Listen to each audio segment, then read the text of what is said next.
समंदर करता है।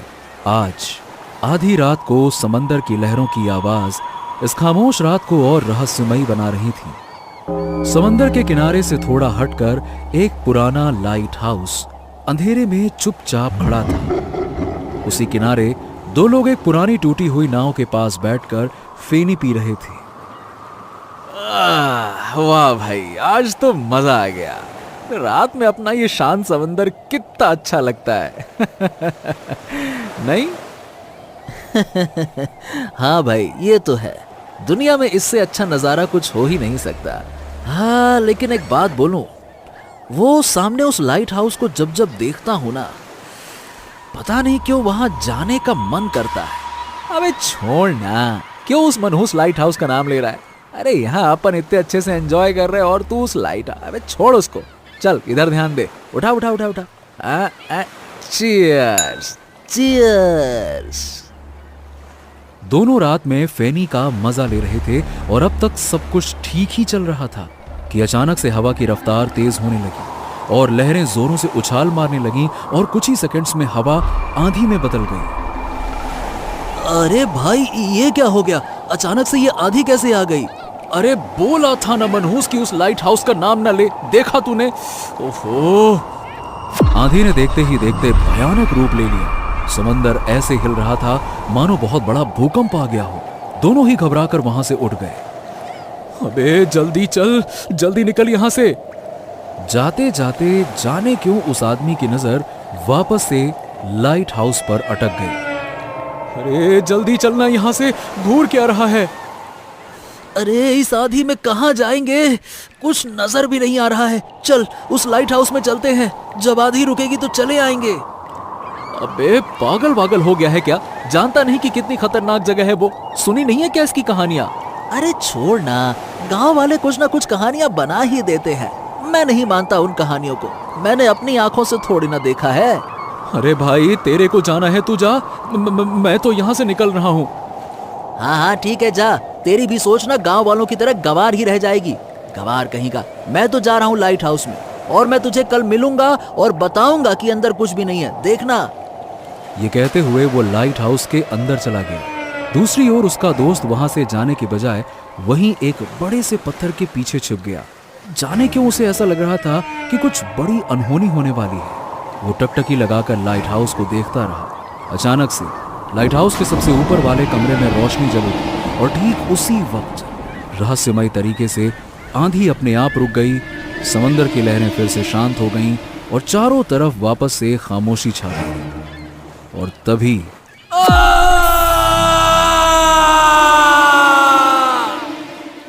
एक जोरों के चिल्लाने की आवाज ने समंदर पर छाई खामोशी की छाती को चीरकर मडगांव के सारे इलाके को अपने आगोश में ले लिया। वो चीख उस आदमी की थी जो लाइट हाउस के अंदर गया था। आखिरकार गांव के लोगों की कहानी सच निकली। लाइट हाउस की खिड़की के बाहर उस आदमी की लाश रस्सी से लटक कर झूल रही थी। गोवा का नाम सुनते ही सबके जहन में ख्याल आता है छुट्टियों का, मौज मस्ती का और समंदर की बलखाती लहरों का। लाखों लोग यहाँ पे हर साल अपनी सारी चिंताएं भूलकर घूमने के लिए आते हैं। लेकिन उन लोगों के ठीक उलट आज मडगांव के किनारे गंगा नाम का मछुआरा चिंता में डूबा हुआ था। ओहो, कल एको ठो मछली जाल में ना फंसी रही, आज तीन तीन ठो जाल बिछाए हैं। अब आज मुझे निराश मत करना समंदर भैया। ये कहते हुए गंगा ने पहला जाल धीरे धीरे अपनी ओर खींचा।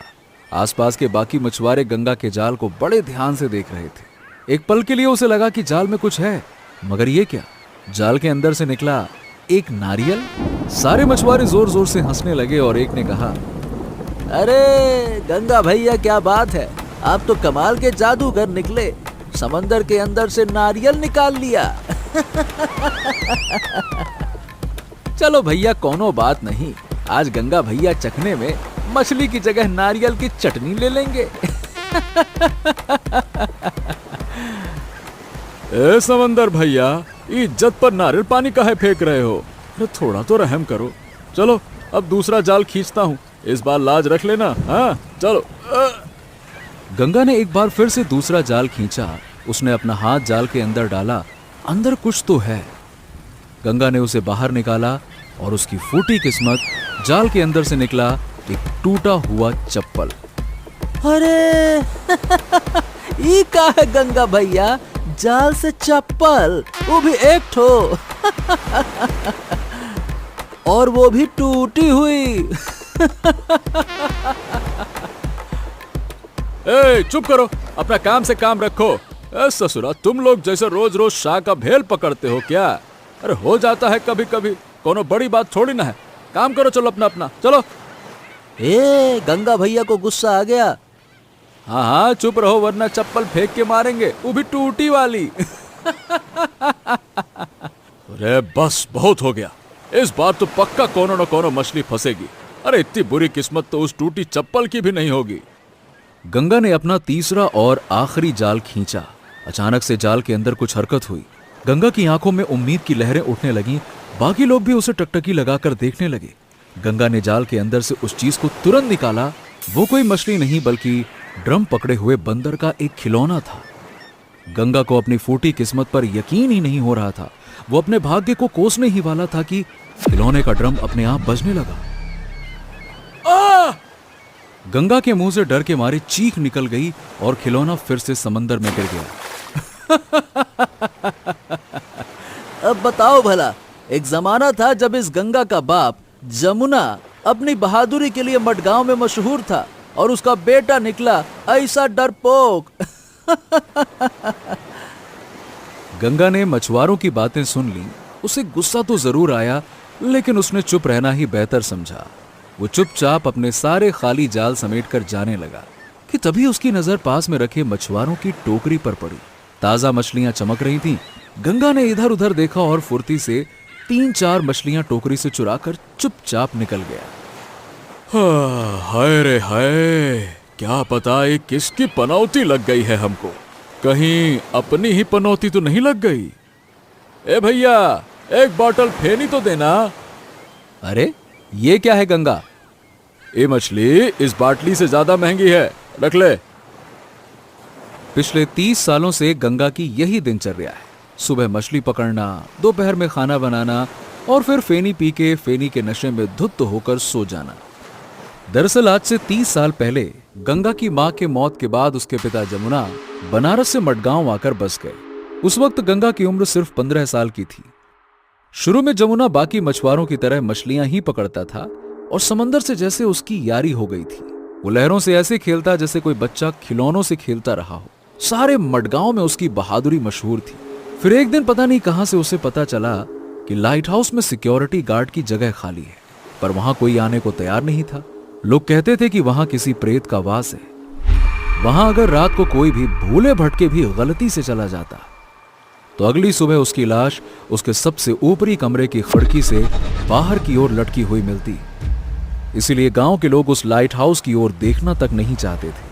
उसके बारे में बात करना तो बहुत दूर की बात थी।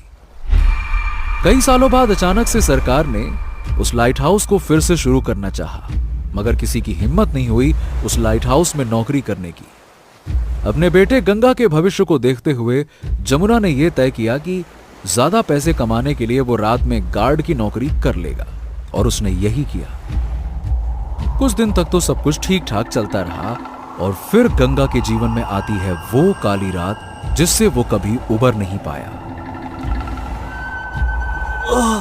बाबा, आज तूफान कुछ ज्यादा ही तेज नहीं है? हाँ बेटा, इसीलिए हमें ज्यादा सावधान रहने की जरूरत है। और हाँ, संभल के सीढ़ियां चढ़ना, ठीक है? जैसे ही उन दोनों ने अपने कदम आगे बढ़ाए, अचानक से चमगादड़ों का एक झुंड ठीक उनके सर के ऊपर से गुजरा। अरे ओहो, ये का अचानक से इतने सारे चमगादड़ कहां से आ गए? हर रोज तो सफाई करता हूँ, पिछले 6 महीने से तो यहाँ एक भी चमगादड़ ना देखा। खैर ए बेटा, आराम से मेरे पीछे पीछे आ जाओ। हाँ ठीक है, आराम से आराम से। दोनों लाइट हाउस के ऊपर वाले कमरे पर पहुंचे। जमुना ने लालटेन की ओर देखा। हाँ, अब जल्दी से ये लालटेन में तेल डाल दूं ताकि यहाँ से गुजरने वाले जहाजों को ये लाइट हाउस दिख जाए और उन्हें दिशा का सही अंदाज मिल जाए। चल भैया। जमुना ने लालटेन के अंदर तेल डाला और रोशनी कर दी। कमरे में उजाला फैल गया। लालटेन की रोशनी में जमुना और गंगा की परछाई कमरे की दीवार पर साफ दिख रही थी। अचानक से गंगा ने देखा कि दीवार पर एक तीसरी परछाई धीरे धीरे फैल रही है। गंगा ने तुरंत चारों ओर नजर दौड़ाई, पर वहां उन दोनों के अलावा और कोई नहीं था। वो डर गया। उसने अपने पिता की ओर देखकर बोला, बाबा बाबा, वहां कोई दीवार पर है। जमुना ने दीवार की ओर देखा, लेकिन उसे कुछ भी नजर नहीं आया। अरे कहाँ बेटवा है? वहां तो कुछ ना है। लेकिन गंगा को वो दीवार की तीसरी परछाई साफ साफ नजर आ रही थी। अरे बाबा, आपके ठीक सामने ही तो है। बाबा, हम लोगों के अलावा यहाँ कोई और भी है जिसकी परछाई वो दीवार पर पड़ रही है। अरे बेटा, ये क्या बोल रहे हो? यहाँ हम लोगों के अलावा और कौनो नहीं है। बाहर तेज तूफान है ना, तुम्हें शायद किसी हिलती हुई चीज की परछाई दिख गई होगी। हाँ, चिंता ना करो, हम है ना। बाबा, मुझे बहुत डर लग रहा है। जमुना ने गंगा के मासूम चेहरे की ओर देखा और मुस्कुराते हुए गंगा से कहा, ए बेटवा, जिंदगी में जब जब तुमका डर लागे ना, तो याद रखना तुम्हारा नाम है गंगा। बनारस में बहती गंगा को याद करना। अरे इतनी विशाल गंगा भला कैसे किसी से डर सकती है? अरे गंगा हो तुम, गंगा। पर गंगा को अभी भी वो परछाई साफ साफ दिख रही थी। अचानक से उस परछाई के हाथ लंबे होने लगे। गंगा एकदम से चौंक गया और वो दौड़ के जमुना से जाके लिपट गया। अरे अरे अरे, बस बस बस बस। अरे क्या हो गया है बेटवा तुम्हें? हुआ कुछ ना है। जाओ उस कुर्सी पर आराम से जाके बैठो। अरे बैठो तो, जाओ जाओ जाओ। उस परछाई के लंबे होते हाथ कमरे में रखे एक रस्सी के गुच्छे पर गए। परछाई ने उस रस्सी को उठाया और कमरे में लगे एक पुराने खंभे से बांध दिया, और फिर परछाई ने रस्सी का दूसरा सिरा झट से जमुना के गले में फेंक दिया। इससे पहले कि जमुना संभल पाता, रस्सी उसके गले में खुद ब खुद बंध गई और धीरे धीरे कसने लगी। जमुना के मुंह से जोर की चीख निकल गई। परछाई के हाथों ने जमुना को जोर से धक्का देकर जमीन पर गिरा दिया और खिड़की की ओर घसीटकर ले जाने लगा। डर के मारे गंगा की हालत खराब थी। वो चिल्लाना तो चाह रहा था, लेकिन उसके हलक से एक शब्द नहीं निकल पा रहा था। वो वहीं खड़े खड़े थर थर कांप रहा था। दूसरी तरफ रस्सी के कसाव की वजह से जमुना की आंखें ऐसी हो गईं मानो वो चेहरे से बाहर आ गई। परछाई ने एक बार फिर से जमुना पर वार किया और उसे खिड़की के बाहर फेंक दिया। उस भयानक तूफान में चीखती लहरों के बीच गंगा के पिता की लाश लाइट हाउस के खिड़की के बाहर रस्सी पर लटक रही थी। ये सब कुछ गंगा नहीं सह पाया और वो वहीं पे बेहोश हो गया। हालांकि आज इस हादसे को 30 साल बीत चुके हैं, लेकिन गंगा के मन से आज भी वो डर नहीं गया। गांव में भोर की किरण फूट चुकी थी। गंगा हर रोज की तरह उम्मीद का सूरज अपने कंधों पर लाद कर समंदर की ओर निकल पड़ा। अब कुछ ठीक चल रहा था कि तभी एक लड़का दौड़ते दौड़ते वहां पहुंचा और जोर जोर से हाँफ रहा था। गंगा और बाकी के मछुआरे उसकी तरफ हैरानी से देखने लगे। वहां वहां आई जी, वो वहां। हाँ। अरे क्या हो गया? इतना हाफ क्यों रहा है? थोड़ा दम तो ले ले। गंगा उस लड़के के पास पानी की बोतल लेके आता है। अरे आराम से भाई, आराम से, ये ले पानी पी और बता क्या बोल रहा है। Light house. हाँ, लाइट हाउस है और वही है जहां कल था। ये लो पानी पियो। और तुम तो ऐसे हाँफ रहे हो जैसे कोई लाश देख लिए हो। हाँ, वही लाश ही है वहां पे। लाश सुनते ही गंगा के हाथों से पानी का बोतल छूट जाता है। क्या कहा? लाश? कहाँ है लाश? बाकी मछुआरों ने उस लड़के को घेर लिया। लाइट हाउस की खिड़की से किसी की लाश लटक रही है। क्या? लाश? फिर से? ये सुनते ही गंगा की आंखों के सामने उसके पिता की झूलती हुई लाश कौंध गई। गंगा से अपना बीता हुआ भयानक अतीत बर्दाश्त नहीं हुआ और वो चुपचाप वहां से जाने लगा। अरे गंगा कहाँ चल दिए भैया? Light house. गंगा ने कोई जवाब नहीं दिया। अरे भाई लाइट हाउस जाने की कोई जरूरत नहीं है। अरे वापस आओ वापस आओ, वहाँ किसी की लाश बाश नहीं है। हम तो यूं ही मजाक कर रहे थे भाई। अरे भाई डरपोक वहाँ क्या जाएगा? याद नहीं, इसके बाद जमुना की लाश भी ऐसे ही मिली थी। है बहुत भयानक प्रेत का निवास है वो लाइट हाउस में। और ससुरा तो गली के कुत्ते से भी डरता है, तो वो प्रेत वाली जगह पे क्या खाक जाएगा। जाते जाते गंगा ने उस मछुआरे की कड़वी बातें सुन ली, मगर फिर भी वो बिना कुछ बोले चुपचाप वहां से चला गया। गंगा आज बहुत उदास था। रह रहकर उसे अपने पिता जमुना की याद आ रही थी। अरे ये डरपोक वहां कहाँ जाएगा? याद नहीं, जमुना की लाश भी ऐसे ही मिली थी। बहुत भयानक प्रेत का निवास है वो लाइट हाउस में। और ये तो ससुरा गली के कुत्ते से भी डरता है, तो उस प्रेत वाली जगह पे क्या खाक जाएगा। डरपोक, सब हमका पीठ पीछे डरपोक कहते हैं। हाँ का गलत कहते हैं। हमारे ही सामने वो मनहूस परछाई ने हमारे बाबा को मार डाला और हम कुछ ना कर सके। गंगा ने करवट बदली तो उसकी नजर दीवार पर टंगी उसके बाबा की तस्वीर पर गई। वो उसे बड़े ध्यान से देखने लगा, मानो उसके बाबा जमुना की आंखें गंगा से कह रही हों, बेटा तुम क्या कर सकते थे? तुम उस वक्त बहुत छोटे थे। हाँ तब तो हम छोटे ही रहे, पर अब तो हम बड़े हो गए हैं ना, फिर बड़े होकर भी हम इतना काहे डरते हैं? ये सोचते सोचते गंगा उठकर घर के बाहर आ गया। रात का सन्नाटा था और आसमान में तारे टिमटिमा रहे थे।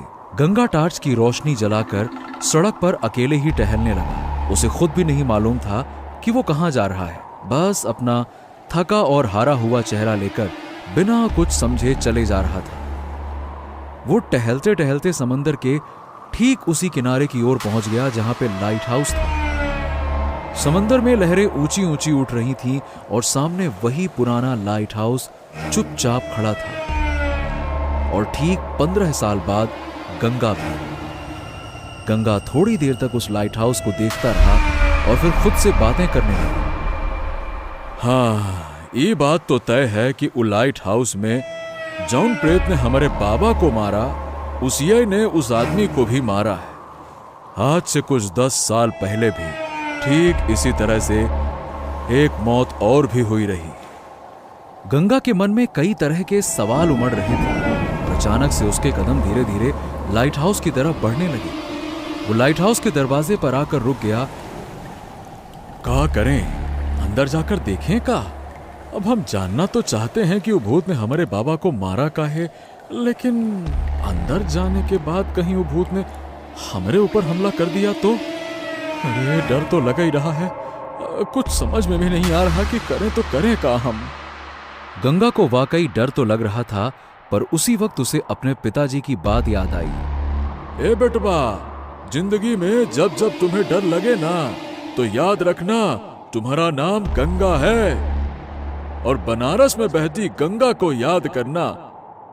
इतनी विशाल गंगा भला किसी से कैसे डर सकती है? अपने पिता की ये बात याद आते ही गंगा की हिम्मत बढ़ गई और उसने लाइट हाउस के दरवाजे को खोलने की कोशिश की। गंगा ने थोड़ी ताकत लगाई और एक कराहती हुई आवाज के साथ लाइट हाउस का दरवाजा खुल गया। गंगा ने एक लंबी सांस ली और लाइट हाउस के अंदर घुस गया। ठीक उसी वक्त अचानक से समंदर में हवा तेज बहने लगी और देखते ही देखते बहती हुई तेज हवा आंधी में बदल गई। समंदर की चीखती हुई लहरों के बीच गंगा सीढ़ियां चढ़ने लगा। धीरे धीरे एक एक सीढ़ी चढ़ते हुए गंगा को ऐसा लग रहा था कि जैसे अतीत का कोई पन्ना खुल रहा हो। कुछ सीढ़ियां चढ़ने के बाद जैसे ही वो ऊपर की ओर मुड़ा, गंगा पर अचानक से चमगादड़ों के झुंड ने हमला कर दिया। गंगा हड़बड़ा के सीढ़ियों पर गिर गया, पर उसने जैसे तैसे हिम्मत की और वापस से खड़ा हुआ। थोड़ी ही देर में गंगा लाइट हाउस के उसी कमरे में पहुंचता है जहां आज से 30 साल पहले उसके पिता की हत्या हुई थी। टॉर्च की रोशनी में गंगा की नजर पुराने लालटेन पर पड़ी। वैसे तो हवा बहुत तेज चल रही थी, लेकिन इसके बावजूद गंगा के चेहरे पर पसीना आ रहा था। उसने अपनी जेब टटोली। उसके पास एक माचिस की डिब्बी थी। गंगा ने अपनी जेब से माचिस बाहर निकाली और हवा से बचाते हुए जैसे तैसे लालटेन को जलाया। घुप अंधेरे से भरा वो लाइट हाउस अचानक रोशनी से जगमगा उठा। गंगा ने चारों तरफ नजर घुमाई। सब कुछ वैसा का वैसा ही था। दीवार पे जगह जगह पर जैसे बीते हुए समय के नक्शे के टुकड़े चिपके हुए थे। एक कोने में जंग लगी चाबियां टंगी हुई थीं और कोने में सड़ चुकी लकड़ी की एक अलमारी, कुछ पुरानी घड़ियां, कंपास, पुरानी और आधी फटी हुई कुछ तस्वीरें, बंद पड़ा पीले रंग का एक रेडियो और कुछ रस्सियां। गंगा ने यह सब कुछ आज से 30 साल पहले देखा था। आज इतने साल बाद वो उसी जगह पर खड़ा होकर अपने पिता के मौत के रहस्य से पर्दा उठाने के लिए आया है। गंगा अचानक से बोल पड़ा, हाँ, देखो, हम जानते हैं कि तुम यहीं हो। हमारे सामने आओ और पहचानो हमको। हम वही लड़के हैं जिसके पिता को 30 साल पहले तुमने बड़ी बेरहमी के साथ ठीक हमारे सामने मार डाला रहा।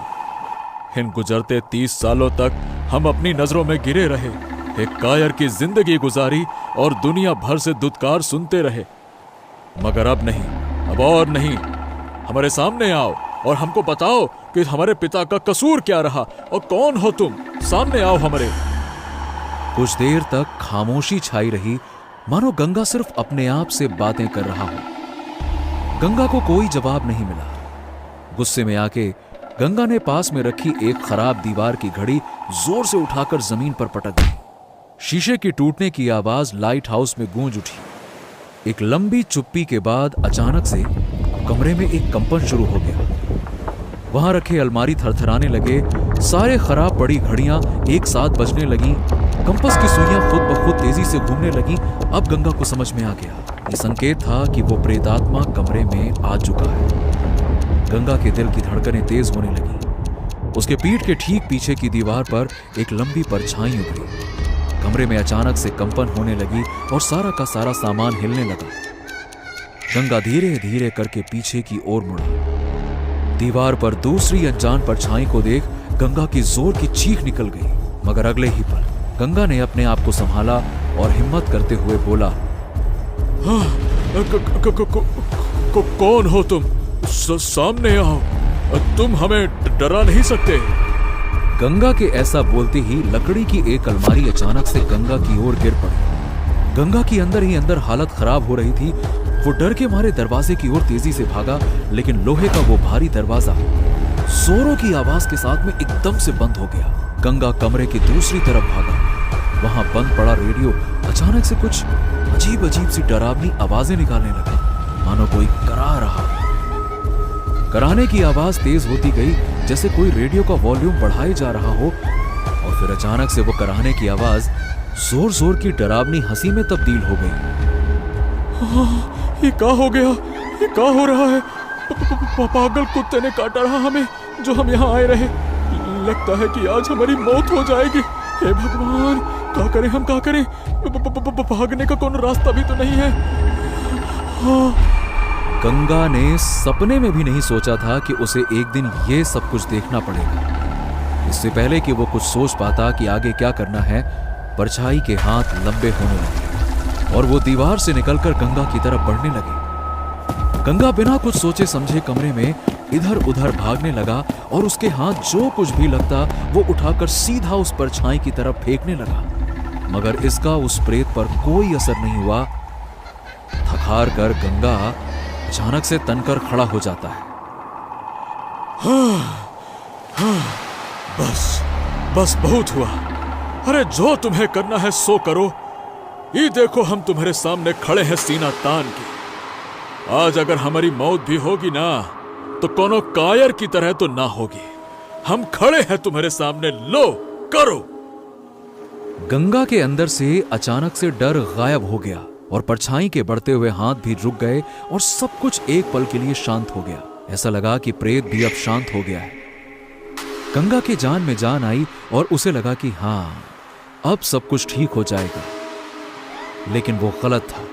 उस प्रेत ने अपना वही पुराना आखिरी वार किया जिससे कि वो सबकी हत्या करता था। कमरे के कोने में रखी रस्सी उछलकर गंगा के गर्दन की ओर मुड़ी और एक झटके में उसकी गर्दन को जकड़ लिया।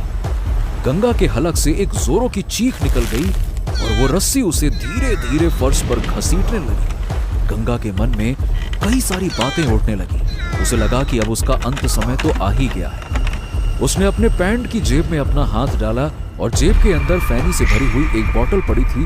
गंगा ने तुरंत वो बोतल बाहर निकाल ली। लगता है आज हमारी मौत तय है। जाते जाते अपनी जिंदगी की आखिरी बोतल तो पी लेता हूँ, शायद मरने का दर्द ही कम हो जाए।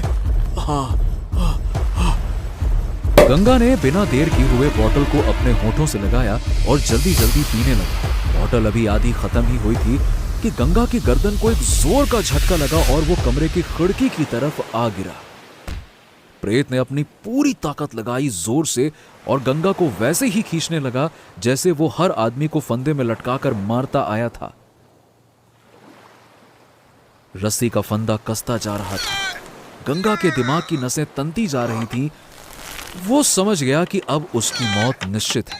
उसने हड़बड़ाहट में फैनी से आधी भरी अपनी बोतल को सामने की दीवार पर जोर से फेंक दिया। पर यह क्या, बोतल दीवार पर टकराने के बजाय बीच में हवा में ही रुक गई और उस बोतल के अंदर धीरे धीरे सफेद रंग का धुआं भरने लगा। रस्सी की पकड़ भी अचानक से ढीली पड़ गई और सब कुछ पहले के जैसा हो गया, मानो वहां कुछ हुआ ही नहीं था। गंगा की जान में जान आई। वो तेजी से सांसें लेने लगा, पर उसे समझ में नहीं आया कि अचानक से ये सब कुछ क्या हो गया। अरे ये सब क्या हो गया? वो बोतल हवा में कैसे लटक रही है और उसके अंदर ही सफेद धुआं कैसे? गंगा उठकर हवा में लटकती उस बोतल के पास गया। वो उसे कुछ देर ऐसे ही घूरता रहा। उसे कुछ हल्की हल्की आवाज में सुनाई दिया, कोई ऐसी आवाज जो शायद चिल्ला रही थी। गंगा अपने कान को बोतल के नजदीक ले जाता है। उसे किसी की घुटी हुई आवाज आती है, मुझे बाहर निकालो, मुझे बाहर निकालो। क्या? मुझे बाहर निकालो। अरे पागल हो गए हो क्या तुम? तुम्हें बाहर निकाल दें ताकि तुम फिर से हम पे हमला कर सको। ओ कौन तुम, पहले ये बताओ। उस आईने के सामने जाओ। गंगा की नजर कमरे के कोने में एक पुराने शीशे की ओर जाती है। वो बोतल को उस आईने के सामने लेके जाता है और आईने के सामने बोतल को रखते ही उस आईने में आदमी का शरीर उभर आता है, जिसके शरीर पर हर जगह घाव थे जिसमें से खून रिस रहा था। गंगा उसे देखकर थोड़ी देर के लिए डर गया, पर फिर उसने हिम्मत करते हुए कहा, तुम तो घायल हो, तुम्हारी ये हालत किसने कर दी? अच्छा अपने बारे में बताओ, और तुम ये भी बताओ कि तुम यहाँ आने वाले हर आदमी की जान काहे ले लेते हो, हैं? कुछ देर पहले तक जिस प्रेत का आतंक सारे मडगांव पर फैला हुआ था, वो अब आईने के अंदर बिल्कुल असहाय खड़ा था। उसने एक लंबी सांस ली और कहने लगा, मेरा नाम एंथनी है। आज से कुछ 50 साल पहले की बात है। मैं उस वक्त लाइट हाउस में हेड सिक्योरिटी गार्ड था, काम का पक्का और ईमानदार। पर उस वक्त मेरा एक असिस्टेंट हुआ करता था, रघु। हम दोनों मिलकर उस लाइट हाउस की निगरानी करते थे और देखभाल भी करते थे। दिन हमारे आराम से कट रहे थे। रोज ठीक समय पर हम दोनों लाइट हाउस आते, अपना काम अच्छे से करते। सरकार की दी हुई सैलरी से हमारा काम बढ़िया चल रहा था, सब कुछ ठीक चल रहा था। पर अचानक एक रात लाइट हाउस की उस खिड़की से मुझे कुछ दिखा। वो चांदनी रात थी। नीचे समंदर के किनारे चांद की रोशनी में कुछ चमक रहा था। मैं नीचे गया और पाया कि वो चमकती हुई चीज एक लकड़ी का बक्सा था, जिस पर चांदी का एक बड़ा सा ताला लगा हुआ था। बक्सा बड़ा भारी था। मैंने रघु को बुलाया और हम दोनों उसे ऊपर लाइट हाउस में लेकर आए। रघु ने उस बक्से के ताले को तोड़ा। फिर उसके बाद अंदर हमने जो देखा उसे देखकर तो हमारी आंखें फटी की फटी रह गई। उस बक्से में चांदी और सोने के जेवर भरे हुए थे। पता नहीं वो बक्सा समंदर में कैसे आया। मैंने रघु से कहा कि कल सुबह हम इस बक्से को पुलिस के हवाले कर देंगे। पहले तो रघु मान गया, पर फिर थोड़ी देर बाद उसके दिल में लालच ने दस्तक दे दी। उसने मुझसे कहा कि इस खजाने को आधा आधा बांट लेते हैं और हमेशा हमेशा के लिए मडगांव छोड़कर किसी दूसरे शहर में बस जाते हैं, वहां जिंदगी ऐशो आराम से गुजरेगी। मुझे ये मंजूर नहीं था। इसी बात को लेकर हमारे बीच में झगड़ा हुआ। रघु समझ गया कि मेरे रहते ये खजाना किसी का नहीं हो सकता। मैं जैसे ही सोने गया, उसने चाकू से मेरे ऊपर कई वार किए और मुझे मार डाला। लाइट हाउस का फर्श मेरे खून से लाल हो गया। मेरी लाश वहां, वो देखो वहां पड़ी हुई थी जहां तुम अभी खड़े हो। मुझे मारने के बाद रघु ने मेरी लाश को रस्सी से बांधकर खिड़की से बाहर समंदर में फेंक दिया और खजाना लेकर इस शहर से भाग गया। इसका मतलब तुम्हारे साथ बड़ी नाइंसाफी हुई। लेकिन ये बताओ, तुम्हें हमारे पिताजी को तो नहीं मारना चाहिए था ना? वो भी तो तुम्हारी तरह बड़े ईमानदार थे। हाँ, मुझे माफ करना, लेकिन मैं क्या करता। मुझे यहां आने वाले हर आदमी में रघु दिखता था, इसीलिए मैं अपने आप को कभी रोक नहीं पाया। अच्छा, वो तो ठीक है, लेकिन ये बताओ कि तुम इस बोतल में कैसे कैद हो गए? सच कहूं तो इस बात का जवाब मेरे पास भी नहीं है। बेहतर होगा कि यह सवाल तुम खुद से पूछो। मैंने एक बात जरूर महसूस की है, वो ये कि तुम्हारे भीतर एक अदृश्य शक्ति छुपी है। तुम किसी भी आत्मा को अपने बोतल में कैद कर सकते हो, पर यह शक्ति तुम्हें कैसे और कहां से मिली, ये मैं नहीं जानता। गंगा ये सुनकर मन ही मन बड़ा प्रसन्न होता है कि जिसे सब लोग डरपोक कहते हैं, वो दरअसल किसी बड़ी शक्ति का मालिक है। वो प्रेत गंगा से कुछ मांगने लगता है। अब वो सब तो ठीक है, पर अब हम तुम्हारा करें क्या? मुझे यहां इस लाइट हाउस में मत छोड़ो। मेरी आत्मा को यहां कभी चैन नहीं मिलेगा। अगर मुझे छोड़ दिया तो शायद मैं फिर से किसी पे हमला करूं। एक काम करो, तुम मेरी आत्मा को इस बोतल में बंद करके किसी सुरक्षित स्थान पर रख दो। इसी में सभी की भलाई है। गंगा थोड़ी देर तक उस प्रेत को देखता रहा, फिर उस प्रेत की इच्छा का सम्मान करते हुए बोतल पर ढक्कन लगा दिया। वो लाइट हाउस से बाहर आकर अपने घर की ओर जाने लगा। गंगा ने उस बोतल को लकड़ी के एक पुराने बक्से में रख दिया और बक्से पे ताला लगा दिया। गंगा ने अपने पिता जमुना की तस्वीर की ओर देखा और मुस्कुराया। आज सालों बाद गंगा के चेहरे पर एक राहत भरी मुस्कान छाई थी। उसे खुशी थी कि उस लाइट हाउस में अब किसी और की मौत नहीं होगी। कैसी लगी आपको ये खौफनाक और रोमांचक कहानी? नीचे कमेंट करके जरूर बताइए। और अगर आपको ये कहानी पसंद आई तो लाइक, शेयर और भूतनाशक पार्टी को सब्सक्राइब करना ना भूलें। हर शुक्रवार हम लाएंगे एक नई हॉरर स्टोरी, तो तुरंत बेल आइकन को दबा दें ताकि ऐसी ही हैरत अंगेज कहानी आपसे कभी छूट ना जाए, क्योंकि डरोगे तभी तो आगे बढ़ोगे।